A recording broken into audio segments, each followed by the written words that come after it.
नमस्कार दोस्तों, एक बार फिर से आप सभी लोगों का स्वागत है एज़्योर डेवलपर सर्टिफिकेशन कोर्स के अंदर। तो इस लेक्चर में आज हम बात करने वाले हैं कि अभी तक हमने देखा कि कैसे हम एक एप्लीकेशन को होस्ट कर सकते हैं इंफ्रास्ट्रक्चर एज़ सर्विस के अंदर क्लाउड में, एज़्योर क्लाउड के अंदर। तो उसके लिए आपको वर्चुअल मशीन बनानी होगी विंडोज़ की, लिनक्स की, जिसके अंदर आप अपने एप्लीकेशन को होस्ट कर सकते हो। उसके लिए आपको अपने एप्लीकेशन का जो रन टाइम है वो इंस्टॉल करना पड़ेगा।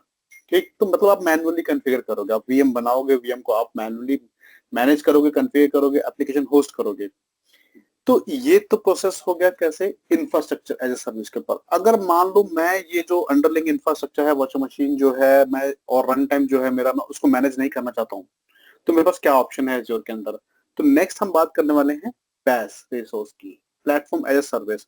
तो एज़्योर आपको ऑफर करता है Azure web app. Web app जिसके ऊपर आप होस्ट कर सकते हो API application, mobile application and web applications. तो जो क्या करते हैं, आपको बीइंग अ डेवलपर आपको यहाँ पे सिर्फ अपना रन टाइम बताना है और रेस्ट जो है एज़्योर मैनेज करेगा। ठीक है? तो जो भी अंडरलाइंग इंफ्रास्ट्रक्चर है वो एज़्योर मैनेज करेगा। आपको एक ऐप सर्विस प्लान बनाना है। उस ऐप सर्विस प्लान में फीचर्स होते हैं। Based on the features you would be able to configure your application, you can manage the application and you will get the features which you can utilise.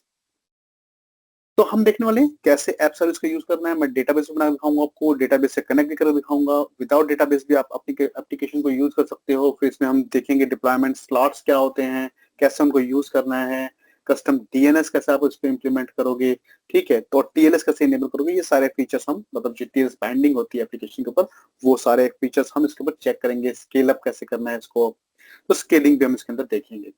तो आइए चलो उसको start करते हैं practically, और प्रैक्टिकली इसको समझते हैं कैसे करना है। तो सबसे पहले मैं चलता हूँ अपने एज़्योर पोर्टल के ऊपर, और एज़्योर पोर्टल के ऊपर मैं सर्च करता हूँ ऐप सर्विस। तो ये देखिए ऐप सर्विस दिखा रहा है अपने को। अपने चलते हैं, यहाँ पे अभी तक मेरे पास कोई भी ऐप सर्विस नहीं है। मैं क्रिएट कर देता हूँ यहाँ पे वेब ऐप। तो क्रिएट पे क्लिक करना है और आपको सिलेक्ट करना है वेब ऐप। तो सबसे पहले रिसोर्स ग्रुप का नाम मैं दे देता हूँ RG1। फिर जो आप एप्लीकेशन बना रहे हो उस एप्लीकेशन को आपको नाम देना है, और ये याद रखना है कि वो नाम यूनिक होना चाहिए।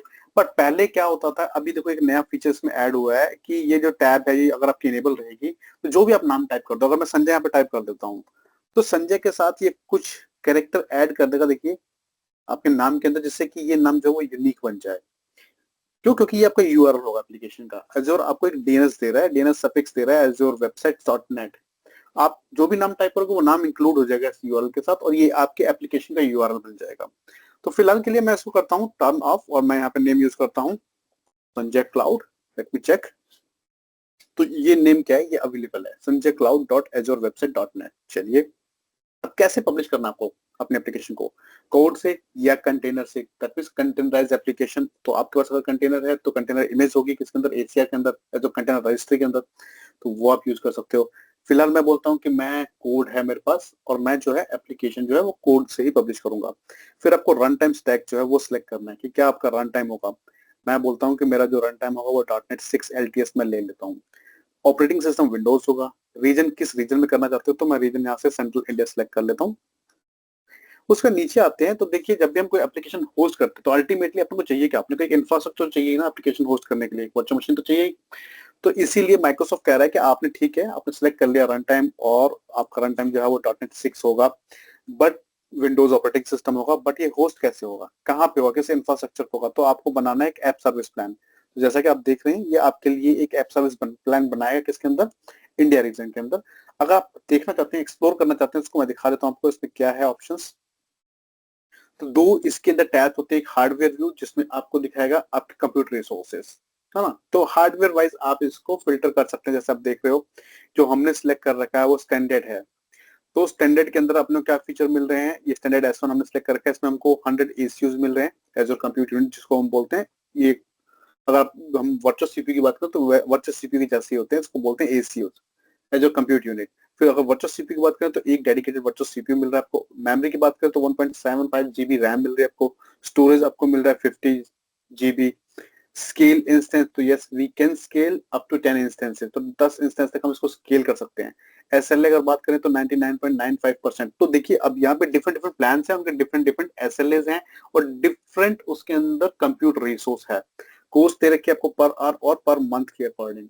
इसी को अगर मैं फीचर के वजह किसके अंदर क्या क्या फीचर्स हैं, तो फीचर वाइज अगर मैं देखूं तो अगर मैंने स्टैंडर्ड S1 ले रखा है तो मैं ऑटो स्केलिंग कर सकता हूँ, हाँ कर सकता हूँ, rule based auto scaling. Custom domain, yes you can implement custom domain also. Staging slots, जैसे आपको 5 स्टेजिंग स्लॉट्स मिलते हैं, क्या होते हैं हम बात करेंगे। जोन रिडंडेंसी, तो जोन रिडंडेंसी नहीं मिलती इसके अंदर। वीनेट इंटीग्रेशन, यस आपको वीनेट इंटीग्रेशन मिलता है, आप इंटीग्रेट कर सकते हो अपनी एप्लीकेशन को वीनेट के साथ और ट्रैफिक को फिल्टर कर सकते हो। फिर अगर बात करूं प्राइसिंग की, तो ये पर आवर प्राइसिंग है और ये पर मंथ प्राइसिंग है, प्राइसिंग सेम ही रहेगी। ये सारे फीचर्स तो डिफरेंट डिफरेंट प्लान्स में डिफरेंट डिफरेंट फीचर्स हैं। ठीक, अब मैं चलता हूँ फिर से इसको कैंसिल करता हूँ, मैं S1 प्लान के अकॉर्डिंग ही चल रहा हूँ। तो जैसा आप प्लान सिलेक्ट करोगे उसके अकॉर्डिंग आपको जोन रिडंडेंसी यहाँ पे मिलने वाली है। ठीक है, तो जोन रिडंडेंसी जो है आपके प्लान और आपके रीजन पे डिपेंडेंट है। जो हमने रीजन सिलेक्ट किया उसके ऊपर जोन रिडंडेंसी नहीं है अभी, तो हमने इंडिया के लिए सिलेक्ट किया, इंडिया पे नहीं है। उसके बाद आपको ये बोल रहा है अभी ये प्रीव्यू में आया है। ठीक है, तो प्रीव्यू का मतलब बीटा के अंदर। सो डिप्लॉय विद योर ऐप, क्या आप डेटाबेस या कैश सर्विस जो एजोर की है उसको डिप्लॉय करना चाहते हो, तो फिलहाल अभी हम लोग नहीं करेंगे। नेक्स्ट चलते हैं डिप्लॉयमेंट पे। तो डिप्लॉयमेंट में आप अपने CI/CD ऑप्शंस कनेक्ट कर सकते हो, जो मैं आपको बाद में दिखाऊंगा कैसे आपको कनेक्ट करने हैं। नेटवर्किंग, तो बाय डिफॉल्ट आपकी एप्लीकेशन होती है पब्लिक, जो दिखा रहा है आपको। आप चाहो तो नेटवर्क इंजेक्शन, नेटवर्क इंजेक्शन का मतलब वीनेट इंटीग्रेशन, तो इसको ऑन कर सकते हो और वीनेट के साथ कनेक्ट कर सकते हो। मॉनिटर, तो application insights by default enable होती है इसके ऊपर, जो दिख रहा है आपको एक ये अकाउंट बनाएगा एप्लीकेशन इनसाइट्स का। नेक्स्ट मैं चलता हूँ टैग्स, रिव्यू एंड क्रिएट। तो सिंपली हमने एक एप्लीकेशन बना ली। इसके साथ साथ मैं एक डेटाबेस भी बनाऊंगा जिसको हम बाद में यूज करेंगे। पहले मैं आपको सिंपल चीज दिखाऊंगा कि कैसे आपको एप्लीकेशन को होस्ट करना है लोकल सिस्टम से। उसके बाद अगर आपके पास एक एप्लीकेशन है और जो कनेक्टेड है डेटाबेस से, जो डेटा फैच कर रही है डेटाबेस से या रिट्राइव कर रही है डेटाबेस से, तो कैसे आप उसको होस्ट करोगे। तो सर्च करना सीक्वल, सीक्वल डेटाबेस। यहाँ पर मैं एक डेटाबेस क्रिएट कर लेता हूँ। रिसोर्स ग्रुप में एग्जिस्टिंग ले लेता हूँ RG1, और मैं यहाँ पे डेटाबेस का नाम दे देता हूँ MyDB1। सर्वर, डेटाबेस को होस्ट करने के लिए डेटाबेस सर्वर चाहिए होता है। ठीक, तो हम यहाँ पे एक नया सर्वर क्रिएट कर लेते हैं। तो क्रिएट न्यू सर्वर, इसका भी एक URL होगा, तो मैं इसको नाम देता हूँ वही सेम, संजय क्लाउड, और ये भी यूनिक होना चाहिए, तो है अवेलेबल। ये जो है डेटाबेस वो इस सब्सक्रिप्शन के अंदर इस रीजन में अवेलेबल नहीं है। कोई बात नहीं, हम रीजन चेंज कर देते हैं क्योंकि हमारा रीजन जो है सेंट्रल इंडिया है, तो सेंट्रल इंडिया के अंदर ही हमारा डेटाबेस भी बनना चाहिए जहाँ पे हमारा एप्लीकेशन है। नीचे ऑथेंटिकेशन की बात करें तो कैसे आप ऑथेंटिकेट करना चाहते हो, तो मैं इसमें लेता हूँ यूज SQL ऑथेंटिकेशन, और यहाँ पे मैं यूजर नेम डाल रहा हूँ स्टूडेंट और पासवर्ड।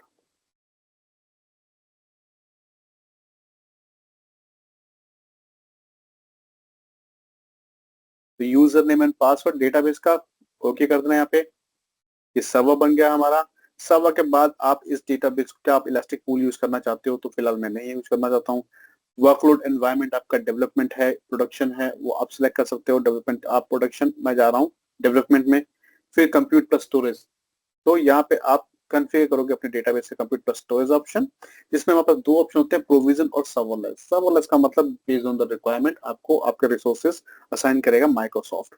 प्रोविजन है, प्रोविजन के अंदर देखिए दो ऑप्शन है हमारे पास, वी कोर बेस और DTU बेस। मैं यहाँ पे सिलेक्ट कर रहा हूँ बेसिक DTU बेस।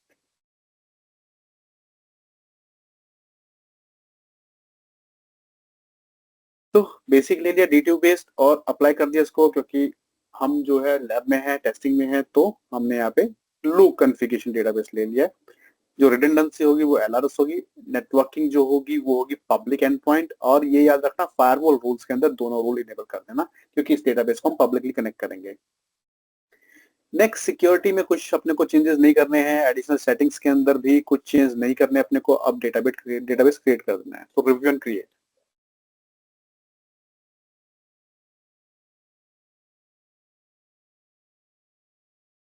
ये यहाँ पे अब मेरे पास एक ऐप सर्विस है और एक डेटाबेस बन रहा है। अब मैं लेके चलता हूँ अपने लोकल सिस्टम के ऊपर। तो आप लोगों को याद होगा मैंने एक विंडोज 10 की, विंडोज 11 की वर्चुअल मशीन बनाई थी, जिसको मैं रेफर करता हूँ एज अ लोकल सिस्टम। तो मैं आ जाता हूँ विजुअल कोड के ऊपर। विजुअल कोड के अंदर चलते हैं हम लोग, एक काम करते हैं, तो मैं एक नई एप्लीकेशन बना लेता हूँ। तो नई एप्लीकेशन बनाने से पहले मैं क्या करता हूँ, एक फ़ोल्डर अपना ओपन कर लेता हूँ। तो हम आ गए हैं दिस पीसी, सी ड्राइव, और सी ड्राइव में एक नया फ़ोल्डर बनाता हूँ। फ़ोल्डर का नाम देता हूँ डेमो ऐप।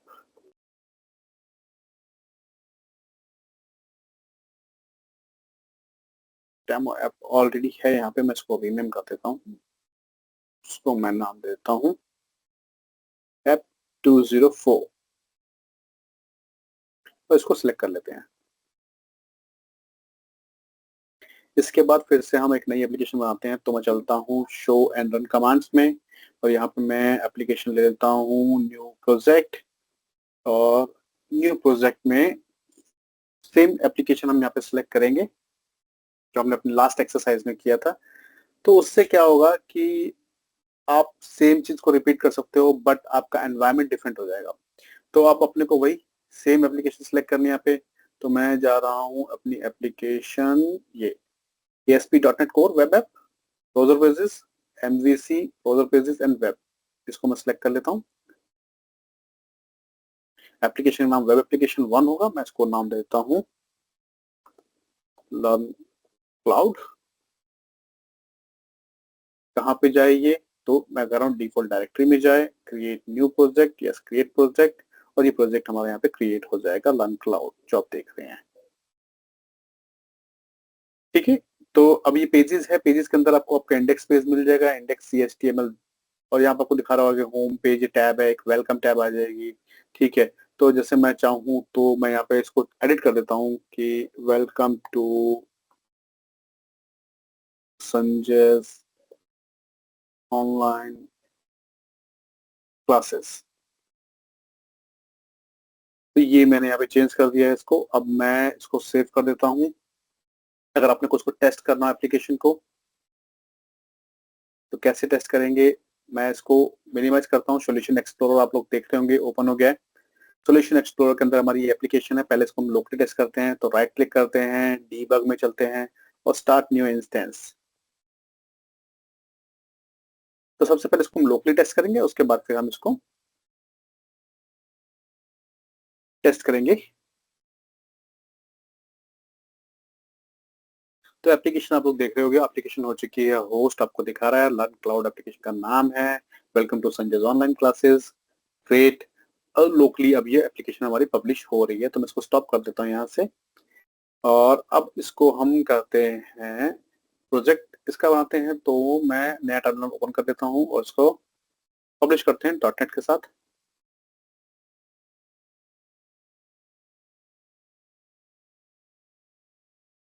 तो अभी मैं सेम डायरेक्टरी के अंदर ही हूँ। तो हम चलते हैं, कमांड अपनी यूज करते हैं पब्लिश, सॉरी, नया टर्मिनल हमने ओपन कर लिया है। नए टर्मिनल को ओपन करने के बाद हमको अपना पाथ चेंज करना है। तो पहले मैं आपको दिखाता हूँ, dir करता हूँ। तो मेरे इस डायरेक्टरी के अंदर मेरे पास एप्लीकेशन है लर्न क्लाउड, ये फोल्डर है मेरे पास। तो डायरेक्टरी जिसको हम बोलते हैं, तो CD स्पेस मैं करता हूँ लर्न क्लाउड,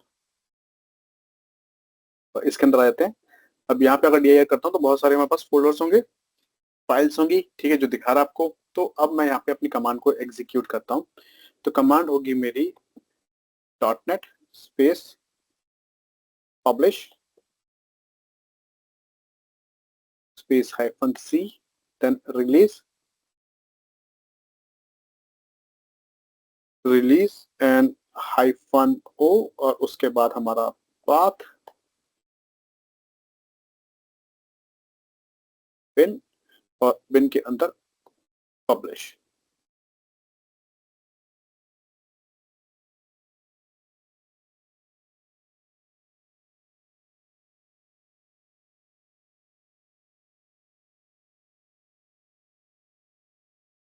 तो ये एप्लीकेशन अब अपनी हो चुकी है पब्लिश। इसको कर देता हूं मैं सेव।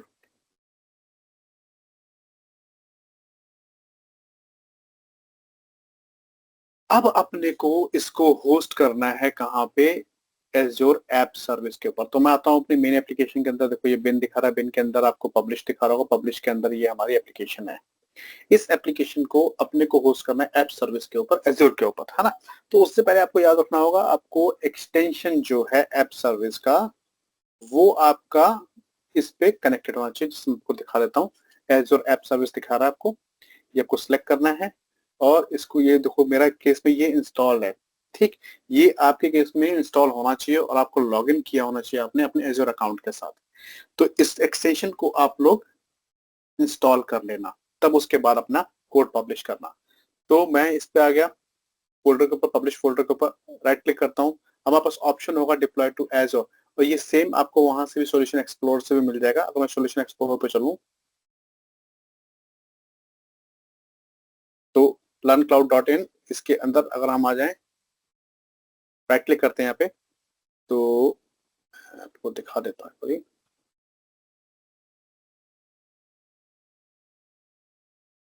सॉरी, यहाँ से, हाँ। तो बिन बिन पे आके पब्लिश, एंड पब्लिश में करके राइट क्लिक करके डिप्लॉय टू वेब ऐप, ये सिलेक्ट करना है अपने को, और ये बोलेगा यहाँ पे अपने ऊपर ऑप्शन, सेंटर में ऑप्शन मिलेगा। क्योंकि मेरा एज़र अकाउंट कनेक्टेड है, इसलिए मेरे को दिखा रहा है कि ये मेरे पास जो है ये सब्सक्रिप्शंस हैं। तो किस सब्सक्रिप्शन के अंदर आपकी एप्लीकेशन है, मैं बोल रहा हूँ मेरी एप्लीकेशन जो एमएसटीएन सब्सक्रिप्शन में है। तो कौन सी एप्लीकेशन, देखो आपको दिखा देगा, अगर एक से ज्यादा एप्लीकेशन होंगे तो सारी दिखाएगा। यहाँ पे अभी एक ही है, संजय क्लाउड आजीवन के अंदर। इसको सिलेक्ट कर लेते हैं और डिप्लॉय कर देते हैं, और ये यहाँ से हो जाएगी डिप्लॉय।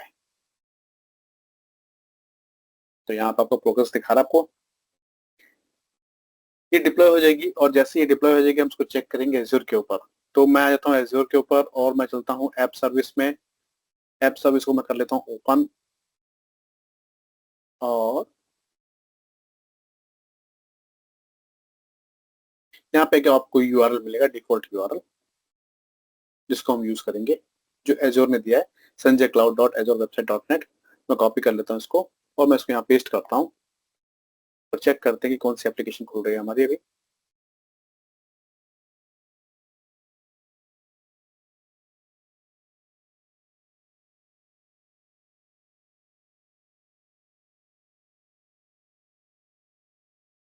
तो मेरी एप्लीकेशन हो चुकी है होस्ट, आप लोग देख रहे हो, learn cloud, welcome to Sanjay online classes. Otherwise आपको डॉटनेट का डिफॉल्ट पेज दिखाता, ठीक है? तो ये मेरी एप्लीकेशन यहाँ पे हो चुकी है होस्ट। ये सिंपल तरीका है कि आप कैसे एप्लीकेशन को होस्ट करोगे, कहाँ से, आपके लोकल सिस्टम से, एज़्योर के ऊपर जो आपने बनाई है। अब अपने नेक्स्ट सिनेरियो में आते हैं। मान लो अपने पास एक एप्लीकेशन है डॉटनेट की, और उस एप्लीकेशन के साथ डेटाबेस भी है, ठीक? तो वो कैसे हम करेंगे? तो मैं आपको दिखाता हूँ, मैं एक डेटाबेस बनाने वाला हूँ। तो डेटाबेस बनाने के लिए मेरे पास ये जो है टेबल क्रिएट करनी है मेरे को अपने डेटाबेस में। तो आते हैं अपने, मैं चलता हूँ अपने ब्राउज़र पे, और वहाँ पे मैं सर्च करता हूँ SQL डेटाबेस जो हमने बनाया था, सॉरी, SQL डेटाबेस जो अभी हम लोगों ने बनाया था। इसको मैं ओपन कर लेता हूँ। सबसे पहला काम मैं इसको कनेक्ट करूँगा। तो लेफ्ट हैंड साइड में अपने पास ऑप्शन होता है क्वेरी एडिटर का। यहाँ पे आओ, आप अपना पासवर्ड डालो डेटाबेस का, और ओके कर दो। आपका क्वेरी पैनल ओपन हो जाएगा, जहाँ पे आप क्वेरीज रन कर सकते हो। मैं एक बार पासवर्ड और टाइप कर देता हूँ।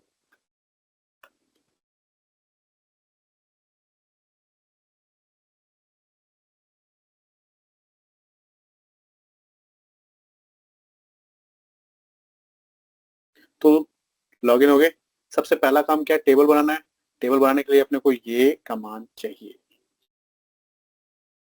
तो कॉपी कर लेते हैं इसको और पेस्ट कर देते हैं यहाँ पे। सिलेक्ट करके रन कर देता हूँ, ये एग्जीक्यूट हो गई। उसके बाद नेक्स्ट काम है अपना, अब अपने को मैटर इंसर्ट करना है, तो इंसर्ट कर देते हैं टेबल के अंदर कुछ मैटर। ये मैंने कमांड डाली अपनी और क्वेरीज, और ये सिलेक्ट किया इनको और रन कर दिया। Row affected trees. अब उसके बाद इनको सर्च करते हैं, तो नेक्स्ट कमांड सर्च करने की सिलेक्ट किया, और अब यहाँ पे आके हम लोग उसको सर्च करते हैं। तो मैं इसको सिलेक्ट करके रन कर देता हूँ, और आपको दिखाएगा हमारे पास एंट्री है 3 रेटिंग के साथ। तो कोर्स आईडी, कोर्स नेम और रेटिंग, ये दिखा रहा है अपने को। सेम चीज अपनी एप्लीकेशन पे होस्ट होनी चाहिए। ये जो डेटा हम दे रहे हैं ये फैच होना चाहिए किसके साथ, एप्लीकेशन के साथ। तो कैसे होगा? तो अब अपने काम करते हैं, अपने आते हैं लोकल सिस्टम के ऊपर, जो हमारी लोकल वर्चुअल मशीन है। मैं उस पर आता हूँ और मैं अपना एक फोल्डर ओपन करता हूँ। इसमें मेरे पास एक सैंपल एप्लीकेशन है डॉटनेट की। तो मैं आ गया सी ड्राइव के अंदर और मेरी एप्लीकेशन है क्लाउड ऐप। इसको मैं ओपन कर लेता हूँ। ये एप्लीकेशन फोल्डर जो उसको सिलेक्ट कर लेता हूँ। तो अब मैंने चेंज कर दिया है एप्लीकेशन को। देखो अब दूसरी एप्लीकेशन आ गई है यहाँ पे। यही आपकी एप्लीकेशन है। इसके अंदर आपको मैं दिखा दूं, अगर मैं चलता हूँ पेजेस के अंदर तो इंडेक्स HTML ये पेज है जो मेरा। इसमें आपको दिखा रहा home page, container, this is the list of courses, तो this is the list of courses,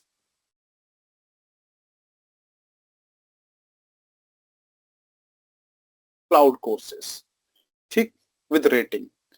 तो ये है हमारा एक सिंपल एप्लीकेशन है, ठीक है। मैं लेफ्ट हैंड साइड में अगर आपको चल के यहाँ पे दिखाऊं तो अगर हम चलते हैं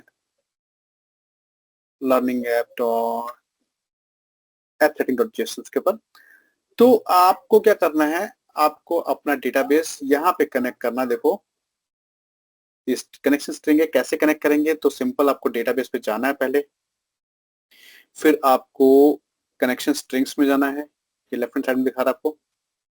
तो अभी मैं SQL डेटाबेस पे हूँ अपने, और ये कनेक्शन स्ट्रिंग है मेरी। इसको मैं कर लेता हूँ कॉपी। कॉपी किया और फिर आ गया मैं लोकल सिस्टम के ऊपर और मैं अपनी फाइल में आ गया, लाइन नंबर 10 में आ गया। यहाँ पे मैं इसको पेस्ट कर देता हूँ एज इट इज। पेस्ट करने से काम नहीं चलेगा क्योंकि इसके अंदर आपको अपना पासवर्ड जो है वो मैन्युअली टाइप करना है। तो ये याद रखना, मैं दिखा रहा हूँ आपको। यहाँ इस जगह यहाँ लिखा हुआ है योर पासवर्ड, इसको करो रिमूव और अपना पासवर्ड आप टाइप करो मैन्युअली। पासवर्ड मैंने कर दिया टाइप मैन्युअली। ये अब रेडी है। मैं इसको करता हूँ सेव और आपको दिखाता हूँ। पहले हम इसको होस्ट करेंगे लोकली, उसके बाद फिर हम करेंगे इसको एजोर पे होस्ट। तो लोकली होस्ट करने के लिए राइट क्लिक करेंगे और हम यहाँ से करते हैं डीबग एंड टेस्ट। चलिए अब दिखाता हूँ आप लोगों को। एप्लीकेशन हमारी यहाँ पे जो है सॉल्यूशन एक्सप्लोरर में दिखा ओपन है और अब अपने देखते हैं इसको पहले लोकली टेस्ट करेंगे। तो लोकली टेस्ट करने के लिए मैं राइट क्लिक करता हूँ अपने एप्लीकेशन के ऊपर और डीबग स्टार्ट न्यू इंस्टेंस। तो पहले ये जो एप्लीकेशन है ये लोकली हमारी ये ओपन होनी चाहिए और जो भी डेटाबेस के अंदर जो डेटा है वो डेटा हमारा पैच होना चाहिए, रिट्राइव होना चाहिए इस एप्लीकेशन के साथ, ठीक। तो जो कि आप देख रहे हो this is the list of courses और ये मेरे एंट्रीज हैं डेटाबेस के। जो हमारी टेबल है उसमें से ये फैच कर रहा है विद रेटिंग, ठीक है। तो ये हो गया। अब ये लोकली हमने टेस्ट किया है, इसको हम करते हैं पब्लिश। तो पब्लिश करने के लिए मैं चलता हूँ टर्मिनल के ऊपर और मैं एक नया टर्मिनल ओपन कर देता हूँ और वहां पे हम फिर वही पहले चलेंगे अपने फोल्डर के अंदर और वहां से कनेक्ट करेंगे अपने एप्लीकेशन को। तो मैं आ जाता हूँ CD,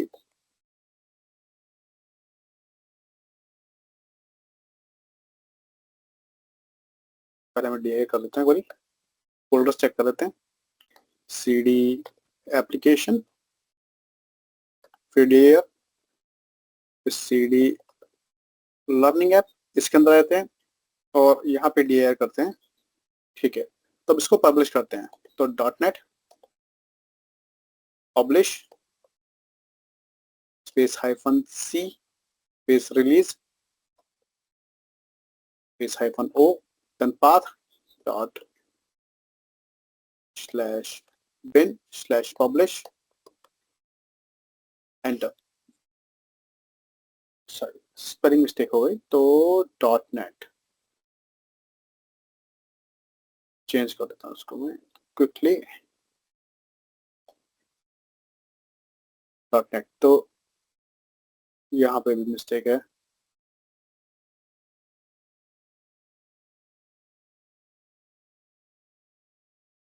पब्लिश, तो क्विकली टाइप करता हूँ, कई बार तो मिस्टेक हो जाती है। आप जब फास्ट टाइप कर रहे होते तो अब ये पब्लिश हो चुकी है हमारी एप्लीकेशन .NET से। इसको अब होस्ट करना है अपने को कहाँ पे, एज्योर पे। कैसे करेंगे, वही सेम प्रोसेस। राइट क्लिक करना है और मैं चलता हूँ पहले अपने एप्लीकेशन पे क्लाउड ऐप पे और क्लाउड ऐप के अंदर मैं चलता हूँ। एक सेकंड में फोल्डर्स अपने मिनिमाइज कर दूं। बिन के अंदर पब्लिश फोल्डर है। पब्लिश को एक्सपेंड करके राइट क्लिक करना है और डिप्लॉय टू वेब ऐप।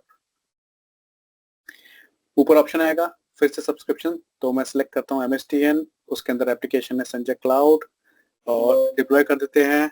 तो ये हमारी एप्लीकेशन यहाँ से होस्ट हो जाएगी एज़्योर पे।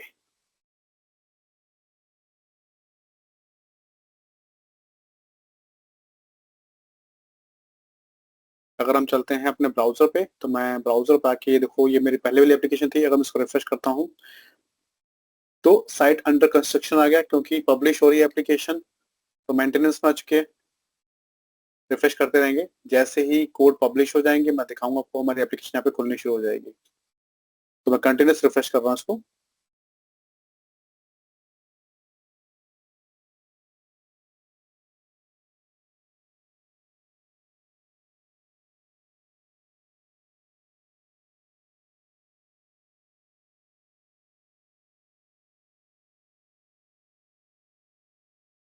तो एप्लीकेशन आप देखो पोस्ट हो चुकी है। तो इस प्रकार से आप लोग जो है अपनी एप्लीकेशन को जो आपने डिजाइन की है डेटाबेस के साथ, उसको होस्ट कर सकते हो एज़्योर ऐप सर्विस के ऊपर।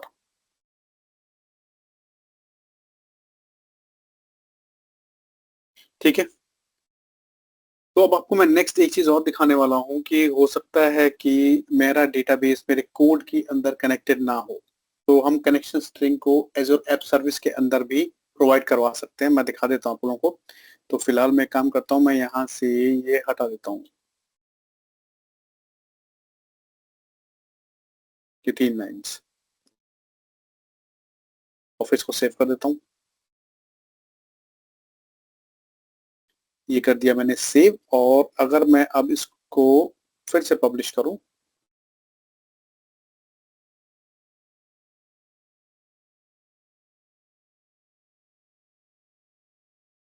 तो ये मैंने फिर से पब्लिश कर दिया चेंजेस के बाद। अब इसको अगर हम डिप्लॉय करते हैं एज़्योर के ऊपर, तो एज़्योर पे जाने से पहले मैं आता हूँ एज़्योर के ऊपर, रिफ्रेश करता हूँ। तो अभी फिलहाल तो ये हमारी एप्लीकेशन है जो होस्टेड है। और क्योंकि अब मैं नया दोबारा से इसको होस्ट करने वाला हूँ, तो मेरे पास, क्योंकि मैंने डेटाबेस जो है ऐप सर्विस कोड से रिमूव कर दिया है, तो आप क्या करोगे, अपनी ऐप सर्विस के अंदर ही अपने एज़्योर SQL डेटाबेस की कनेक्शन स्ट्रिंग्स को डिफाइन करवाओगे। तो मैं बताता हूँ, यहाँ पे एनवायरनमेंट वेरिएबल्स टैब है, यहाँ पे आप आओगे कनेक्शन स्ट्रिंग्स के अंदर, तो यहाँ पे ऐड कर दोगे आप अपनी कनेक्शन स्ट्रिंग। यहाँ पे आप नेम बताओगे, तो नेम जैसे हो गया आपका एज़्योर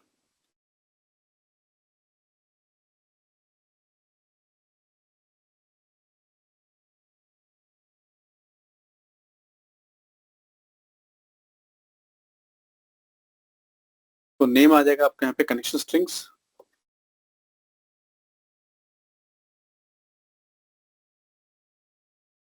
वैल्यू हो जाएगी आपकी जो आपका, सॉरी नेम आपका आएगा Azure connection strings, Azure underscore SQL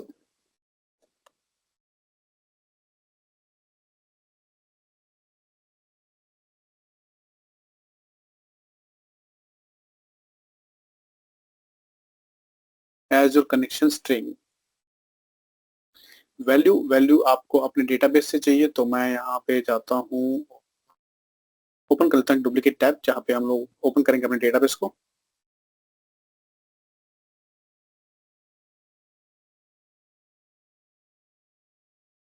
और डेटाबेस से हम लोग कनेक्शन स्ट्रिंग को जो है कॉपी कर लेंगे।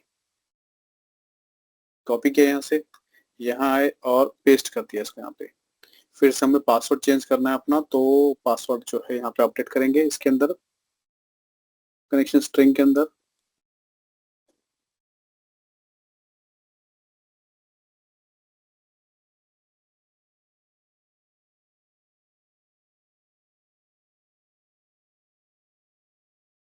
उसके बाद टाइप टाइप ऑफ डेटाबेस, तो ये मेरा है एज़्योर SQL डेटाबेस। और यहाँ पे मैं कर दिया डिप्लॉयमेंट स्लॉट सेटिंग्स, तो डिप्लॉयमेंट स्लॉट की सेटिंग हम लोग नहीं करते हैं। अप्लाई कर देता हूँ इसको मैं।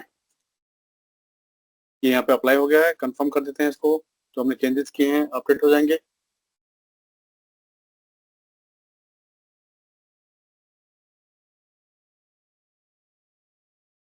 तो जैसे चेंजेस हो गए हमारे यहाँ पे डन। अब हम चलते हैं अपने कोड के ऊपर।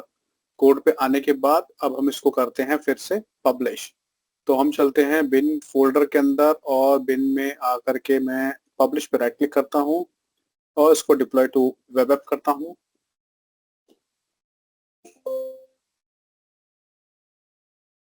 तो चेंजेस करने के बाद जो हमने कमिट किया था उसको अब हम वापस से डिप्लॉय कर रहे हैं एज़्योर के ऊपर और हमारी सेम एप्लीकेशन ओपन होनी चाहिए। अभी भी ये देखो कनेक्शन स्ट्रिंग मैंने ऐसे रिमूव कर दिया है कोड में से, पर उसके बावजूद मेरी एप्लीकेशन जो है एज इट इज ही ओपन होगी।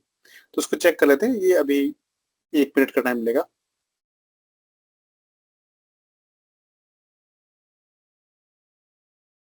तो अब हम इसको चेक कर लेते हैं। पहले मैं आपको दिखा देता हूँ कि एप्लीकेशन जो है वो डिप्लॉयड हो चुकी है। अब इसको रिफ्रेश करते हैं, सेम पेज हमारा ओपन होना चाहिए। तो आप लोग देखो सेम पेज ही ओपन हो रहा है, कोई एरर नहीं आ रही। डेटाबेस से डेटा फैच हो रहा है क्योंकि वो अब कनेक्शन स्ट्रिंग हमने यहाँ पे स्टोर कर दिया है किसके अंदर, ऐप सर्विस के अंदर। तो ये भी एक ऑप्शन होता है जो आप लोग यूज कर सकते हो। अब चलते हैं अगली चीजों को, कुछ और फीचर्स हैं जिनके ऊपर हम बात कर सकते हैं। तो मैं अपनी ऐप सर्विस के अंदर आपको दिखाना चाहता हूँ कि अगर मुझे स्केल अप करना हो,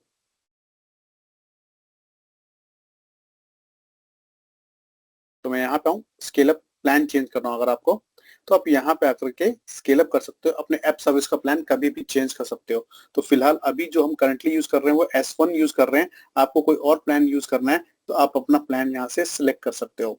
अगर आपको करनी है scaling, automatic scaling, rule based scaling, तो आप सिलेक्ट करोगे स्केल आउट और यहाँ पे आप अपना ऑप्शन सिलेक्ट करोगे ऑटोमेटिक स्केलिंग का। ठीक, तो यहाँ पे दिखा रहे हैं सबको रूल बेस, तो आप रूल बेस सिलेक्ट कर सकते हो, बट रूल बेस अभी जो है इस प्लान के साथ नहीं है। ठीक, उसके लिए आपको चाहिए प्रीमियम प्लान। तो ये प्लान आपका चेंज करना होगा। आपको इंस्टेंस चेक करने हैं तो आप इंस्टेंस सिलेक्ट कर सकते हो। ठीक, कि कितने इंस्टेंस आपके रनिंग है अभी। अगर आपको ऑटो स्केल करना है, ठीक, या मैनुअल स्केलिंग करनी है तो कितना मैक्सिमम कर सकते हो एज पर द प्लान। तो वो सारी इंफॉर्मेशन आपको यहाँ पे मिल रही है जो आप कर सकते हो चेक। और अगर आपको कन्फिगर करना है, अगर आपको देखो recommended service plan, pricing plan, तो जो रिकमेंडेड प्राइसिंग प्लान है वो यहाँ आपको दिखा देगा, वो प्रीमियम होंगे। ठीक है, तो आपको दिखा रहा है कि S1 है आपका, जो अभी करंट में चल रहा है आपका, आप ये सिलेक्ट कर लो। इसमें आपको रूल बेस्ड इलास्टिक इलास्टिक मतलब ऑटो स्केलिंग आपको मिल जाएगी। रूल्स और ऑटो स्केलिंग आप कन्फिगर कर पाओगे इसके अंदर। इसको डिस्कार्ड कर देता हूँ मैं। उसके बाद आपको मैं दिखा देता हूँ और कस्टम डोमेन, कि हम इसके ऊपर अपना खुद का जो हमारा डोमेन हमने परचेज कर रखा है थर्ड पार्टी से, और उसके साथ साथ TLS बाइंडिंग, SSL बाइंडिंग कैसे करेंगे, तो मैं वो दिखा देता हूँ आपको। तो यहाँ पे ऐड कस्टम डोमेन का ऑप्शन आ रहा है, तो मैं चलता हूँ और मैं दिखा देता हूँ आपको कि मैंने GoDaddy पे एक डोमेन परचेज किया हुआ है, उसी को मैं बाइंड करने वाला हूँ, उसी को मैं एसोसिएट करने वाला हूँ उसके साथ।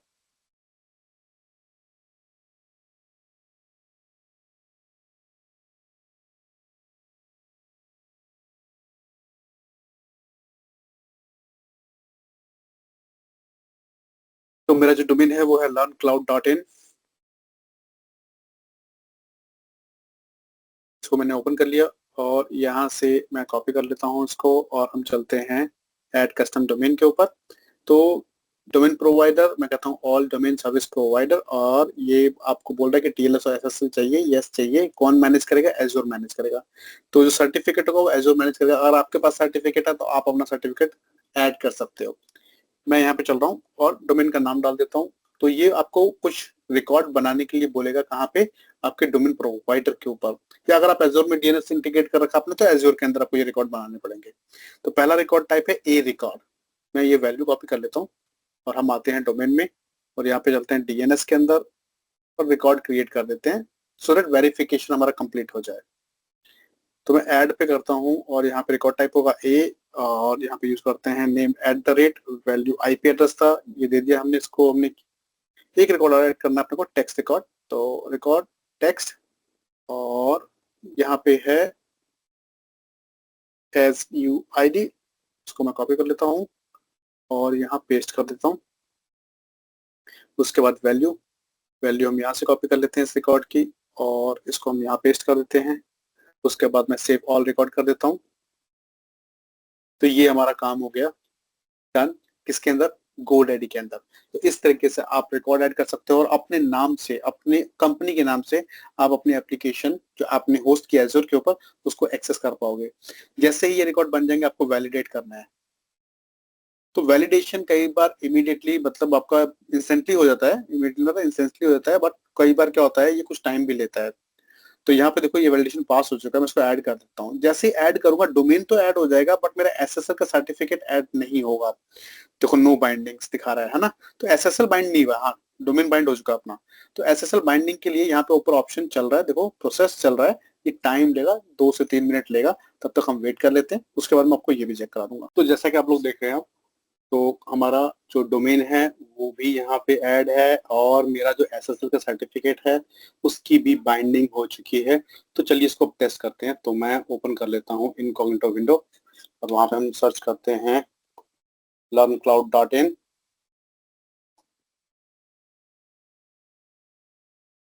और देखते हैं कि कौन सा पेज ओपन होता है।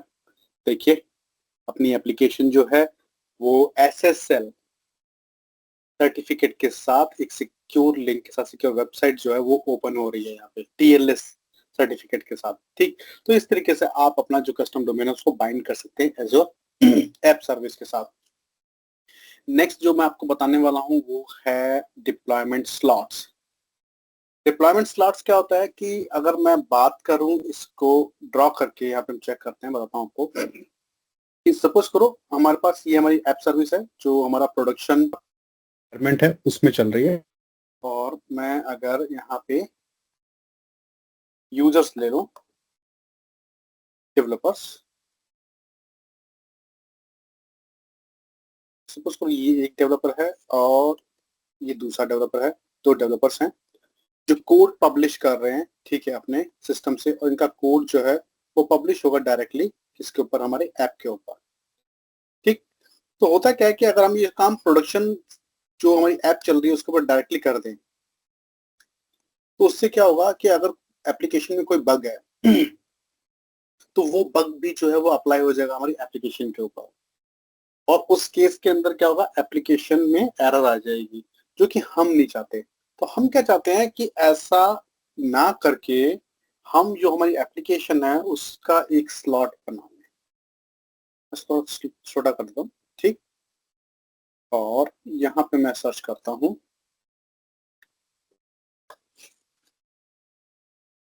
एक CI/CD ऑप्शन। तो सपोज को मैं CI/CD सोर्स कंट्रोल के लिए यहाँ पे यूज कर रहा हूँ गिटहब।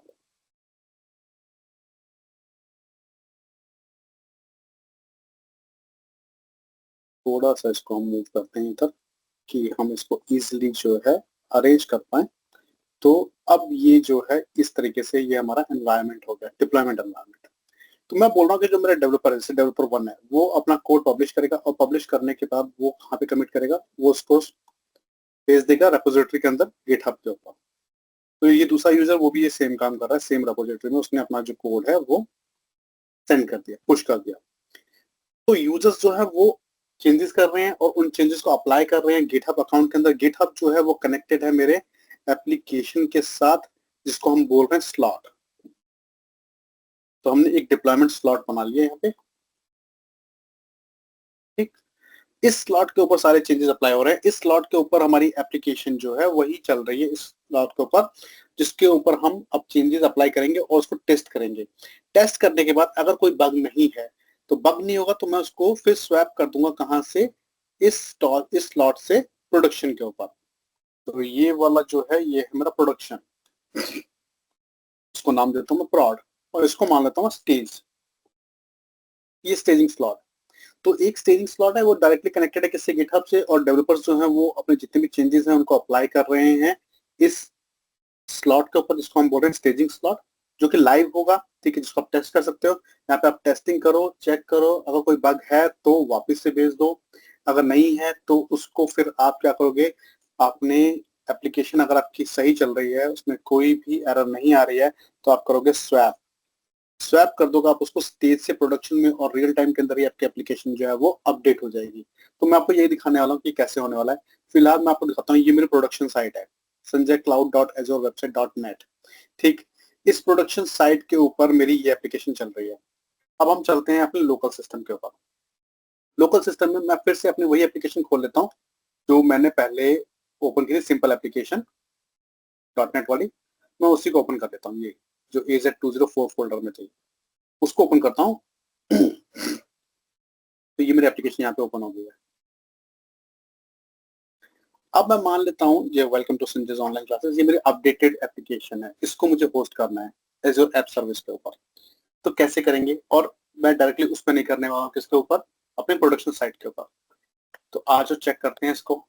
मैं आ गया अपने ऐप सर्विस में, ऐप सर्विस के अंदर डिप्लॉयमेंट स्लॉट्स में, और यहाँ पे ऐड करते हैं एक डिप्लॉयमेंट स्लॉट जिसको नाम दूंगा मैं स्वैप स्टेजिंग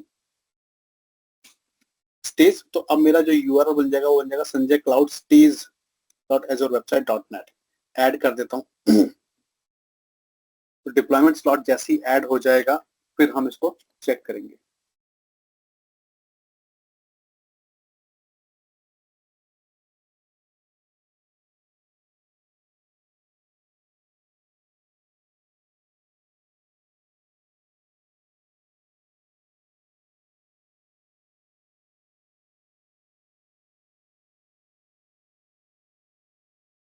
तो स्लॉट देख रहे हैं आप लोग, ऐड हो गया। अब हमारे पास दो स्लॉट्स हैं, एक तो प्रोडक्शन है जिसके ऊपर 100% ट्रैफिक जा रहा है हमारे एप्लीकेशन का, दूसरा जो है स्टेज स्लॉट है, इसको मैं ओपन कर लेता हूँ यहाँ पे और इसके आपको डिफॉल्ट एप्लीकेशन दिखाता हूँ जो इस पे चल रही है। तो अपने को आइडिया लग जाएगा एक जो हम बात कर रहे हैं, क्योंकि ये टर्म जो टेक्निकल टर्म्स अगर आप नहीं बिलोंग करते हो डेवलपर बैकग्राउंड से तो आपके लिए मुश्किल है इस चीज को समझना, थोड़ा टाइम लगेगा। मैं दिखा देता हूँ आपको। तो यहाँ पे मैंने पेस्ट किया इसको, और अब मेरा जो यूआरएल है उस पर ध्यान देना आप लोग। ये है संजय क्लाउड -stage.azurewebsite.net, ये मेरा यूआरएल है, ठीक है। और मेरा जो प्रोडक्शन है वो है संजय cloud.azurewebsite.net, ठीक। तो इस पे .NET का डिफॉल्ट पेज है, इसके ऊपर मेरी एप्लीकेशन है। अब चलिए होस्ट को, आप जैसे देख रहे हैं कि अभी हमारा स्लॉट रेडी है, यहाँ पे हमारा जो है डिफॉल्ट .NET का पेज चल रहा है। मैं मान लेता हूँ कि यही जो है हमारी अपडेटेड एप्लीकेशन है। अब इस एप्लीकेशन को अपने को होस्ट करना है किसके ऊपर? प्रोडक्शन साइट के ऊपर, इस यूआरएल के ऊपर। कैसे करेंगे? तो हम चलते हैं स्लॉट्स के ऊपर, डिप्लॉयमेंट स्लॉट्स पे, और मैं मेन एप्लीकेशन में आता हूँ। डिप्लॉयमेंट स्लॉट्स के अंदर में आ गया हूँ। यहाँ पे ऑप्शन है स्वैप का, सेम ऑप्शन आपको ओवरव्यू टैब पे भी मिल जाएगा। मैं यहीं से स्वैप कर देता हूँ इसको। तो देखो सोर्स क्या होगा हमारा, जो स्टेजिंग स्लॉट है वो हमारा सोर्स है और टारगेट हमारा प्रोडक्शन है। इसको हम करते हैं स्टार्ट स्वैप। तो फिर मैं चलता हूँ अपने प्रोडक्शन वाले यूआरएल के ऊपर और यहाँ पे करता हूँ रिफ्रेश। तो जैसा कि मैं आपको बता रहा हूँ कि अब जो हमारे स्लॉट्स हैं वो स्वैप हो जाएंगे और हमारी एप्लीकेशन जो है यहाँ पे अपडेटेड एप्लीकेशन जो है वो होस्ट हो जाएगी इसके ऊपर, प्रोडक्शन के ऊपर।